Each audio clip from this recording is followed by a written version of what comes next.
the BRICS chair, President Cyril Ramaphosa, has been calling for an immediate ceasefire and meeting his counterparts in that body today. Well, Israel launched its military offensive in Gaza after the attacks by the Palestinian armed group Hamas on the 7th of October, which claimed the lives of about 1,200 people in Israel. Hamas also took over 200 hostages.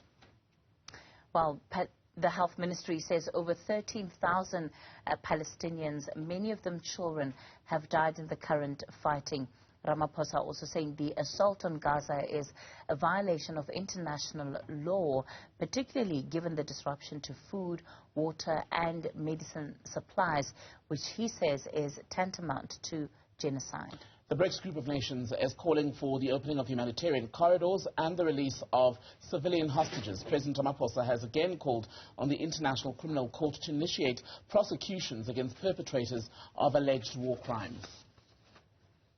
As South Africa, we call for, first, an immediate and comprehensive ceasefire. Second, the opening of humanitarian corridors so that aid and other basic services such as food and medicines can reach those in need. Third, all countries to exercise restraint and to refrain from fueling this conflict and making it worse, including by seizing the supply of weapons to the parties. Fourth, that those who are being held as hostages, civilians, should be released. Fifth, the resumption of a comprehensive dialogue led and owned by Palestinians and Israelis themselves and facilitated by the United Nations.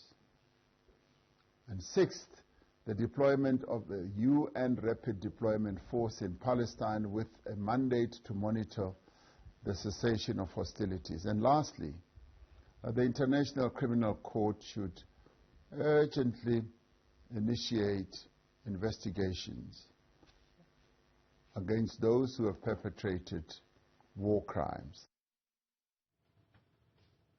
For more on the story, we're joined by the South African Institute of International Affairs' senior researcher, Gustavo De Carvalho.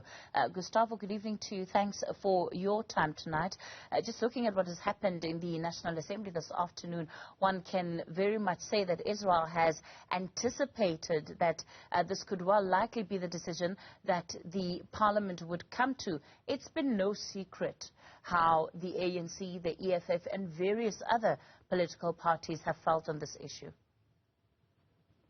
Absolutely, and I think the decision from the National Assembly just now does confirm some of the trends that we have seen on a hardening of positions within South Africa when it comes to the Israel-Hamas conflict, but also in terms of quite a significant decision in terms of South Africa being so far the largest country yet to suspend relations to Israel. We've seen a number of smaller countries like Belize and Bolivia suspending relations with Israel in the last couple of weeks, but certainly none of them of the size of South Africa.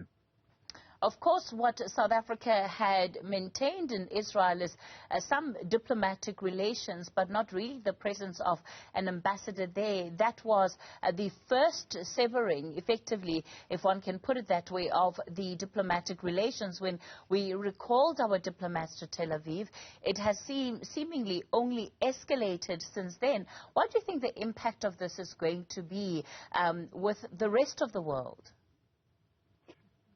There is some impacts that we're going to see. Certainly domestically, we're going to see some challenges in terms of bilateral trade between the two countries. Neither Israel or South Africa have great imports or exports to one another. But I think to a large extent what we saw this afternoon with the BRICS meeting that was called by South Africa, and I think we should always, the timing of that meeting called by South Africa did seem to also want to have some of the backing, that even if an indirect backing, that the summary of the chair provided in terms of some of the needs in terms of what needs to be done in Gaza and what are some of the expectations in the future. But I think we should really There are, of course, some concerns in terms of what will that mean in terms of South Africa's own ability of brokering any kind of agreements at this stage. We are seeing a much more relevant role being played by Qatar and by Egypt, Egypt being one of the new countries being invited to join BRICS. So it would be interesting to see whether that would reduce South Africa's leverage when it comes to the conflict within Israel and Hamas, or if it would actually provide some opening for other countries to increase the pressure for Israel's at this particular moment. We've got a complex set of allyship when we look in particular at the BRICS Plus gathering. The countries represented there, you think about India, you think about Iran, you've just mentioned Egypt. All of them, tend to sway very differently in terms of who to support in a conflict of this nature. So ultimately, what do you think is going to come out of this BRICS process? What do you think we wanted to achieve out of this meeting? The interesting factor of that is that when we look into the 11 speeches that were given this afternoon, they have a very different tone to one another. And a lot of them were looking into their own domestic foreign policies and specific visions in terms of where the conflict is and what it should be.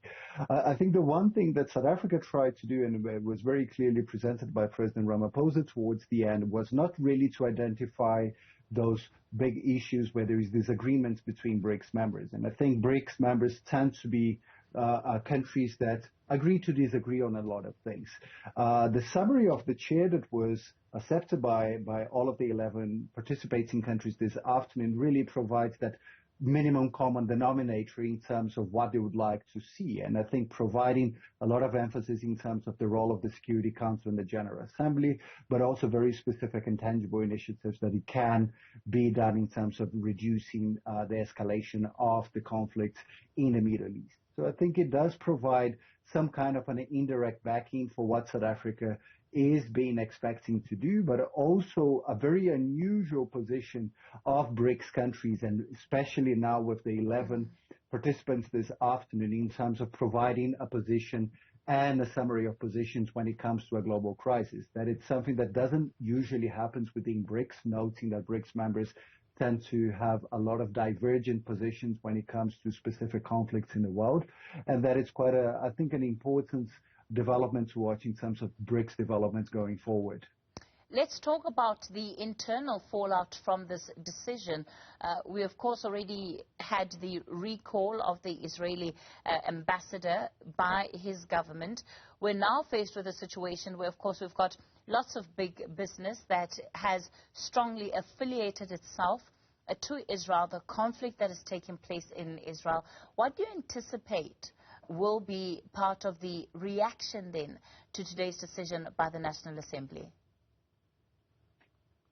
Of course, we're going to start seeing in the coming days already some difficult exchange of words, and I think South Africa presenting that we should be expecting to see what Israel is going to be doing in response to this. I think, of course, when we are seeing an increasing number of countries within the global south hardening their positions when it comes to the role of Israel in Israel-Hamas war, it does provide South Africa some kind of a backing. But then I think the second point is considering that the trade between the two countries is not amongst our largest trading partners. So there should be an impact, of course, in terms of closing relations between the two countries, but it's not as concerning as we had been discussing for a couple of months, as if this had been something related to one of our Western partners, or even in terms of our Asian partners like China, India, the United States, and the European Union.